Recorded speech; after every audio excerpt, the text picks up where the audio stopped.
This channel does not promote any violent, harmful, or illegal activities. All content provided by this channel is meant for an educational purpose only. না, আমি যখন বলতে চেয়েছি তখন বিচারপতিরা একটা আজকের মতো শেষ করে ফেলেছেন ব্যাপারটা, ফলে তখন আর বলতে চাওয়া না চাওয়ার কোনো বিষয় নয়। মোদ্দা কথা হচ্ছে মহামান্য বিচারপতিদের প্রতি পূর্ণ আস্থা আছে। আমি আদালত এবং জুডিশিয়ারিকে পুরোদস্তুর সম্মান করি, ফলে এটা একটা পদ্ধতি। আমার এফিডেভিট আগেই জমা হয়ে যেত, যেহেতু আমার আইনজীবীরা বলেছেন যেহেতু পুলিশের রিপোর্টটা কাল একটু দেরিতে হাতে পাওয়া গেছে, ফলে এফিডেভিটে তার কিছু উল্লেখ রাখা প্রয়োজন। তো সেই কারণেই এফিডেভিটটা দেওয়া হয়নি। এফিডেভিট আমার প্রস্তুত ছিল, এফিডেভিট জমা হয়ে যেত, কিন্তু পুলিশের রিপোর্টটা যেহেতু কাল সন্ধ্যাবেলা সার্কুলেটেড হয়েছে, ফলে সেটা পড়ে সেটা থেকে যেটা দেওয়ার, তো সেটা আমার আইনজীবীদের তো একটু সময় দিতে হবে।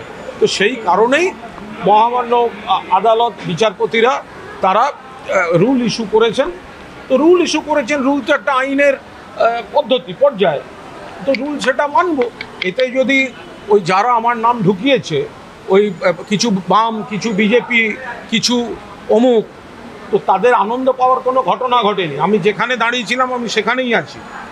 আমি পরিষ্কার বলছি, যে ছেলে মেয়েগুলি SLSTর ওয়ার্ক এডুকেশন, ফিজিক্যাল এডুকেশন, সেদিনকে যারা কোর্ট চত্বরে বিক্ষোভ বা বিশৃঙ্খলা বা আপত্তিকর কাজ করেছে, আমি সমর্থন করি না, আমি সেখানে ছিলাম না। তো তারা জোর করে সেখানে আমার নাম ঢুকিয়েছেন, কিন্তু তাদের ইস্যু, তাদের চাকরির ইস্যু, তাদের যে কনফিউশন, তাদের যে যন্ত্রণা, তারা তাদের মতো করে বলছেন, তারা বুঝবেন। এবার সেইখানে তারা কখনো দেখেছেন তাদের মঞ্চে যে CPM বিজেপি নেতারা গেছে, তারাই আবার রাজ্য সরকার চাকরি দেওয়ার পর তাদের বিরুদ্ধে গিয়ে দাঁড়াচ্ছে, তাদের ফ্রাস্ট্রেশন কাজ করেছে, সেটা কোর্ট বিচার করবে। কিন্তু কোর্ট চত্বরে যে বিক্ষোভ বা এই ধরনের আচরণ, আমি ওদের সেদিনই বকেছি, আমি এগুলো সমর্থন করি না। এখন যাদের গায়ের জ্বালা কুণাল ঘোষের নামে, এই তালে কুণাল ঘোষের নামটা ঢোকাতে গেছে, আপনি দেখবেন কতজন একসঙ্গে ঘোরাঘুরি করছে, কুণাল ঘোষকে ঢুকিয়েছি। আরে ভিড় করে শেয়ালরা যাতায়াত করে, বাঘ একা আছে। যে বিচারপতি যখন বিচার করতে করতে চাকরি ছেড়ে কোনো রাজনৈতিক দলের সাংসদ হতে যান, তো তখন সেটা বিচার ব্যবস্থার উপর প্রশ্ন তোলে না, সেই প্রশ্নটা করেন না।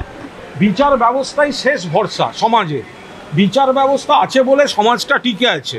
আমি কোর্টকে শ্রদ্ধা করি, সম্মান করি। ফলে যারা রাজনৈতিক উদ্দেশ্য প্রণোদিতভাবে আমার নামটা গুঁজে দিয়েছেন, ফলে আমি তাদের প্রতি করুণা প্রদর্শন করছি। আমি পূর্ণ আস্থা রাখছি যে 3 বিচারপতির বেঞ্চ তারা নিশ্চিতভাবে বুঝবেন রাজনৈতিকভাবে CPM, কংগ্রেস, বিজেপির কিছু হতাশগ্রস্ত। আরে আমার নামের সঙ্গে মামলায় উল্টো দিকে দাঁড়ালে 4 বার টিভিতে মুখ দেখানো যাবে, কাগজে নাম ছাপা যাবে, সেই সব করতে আমার নাম ঢুকিয়েছে। শুধুমাত্র রাজনৈতিক নেতারা বলেন তা নয়, রাজনৈতিক নেতাদের উৎসাহে অন্য অনেকেও বলে।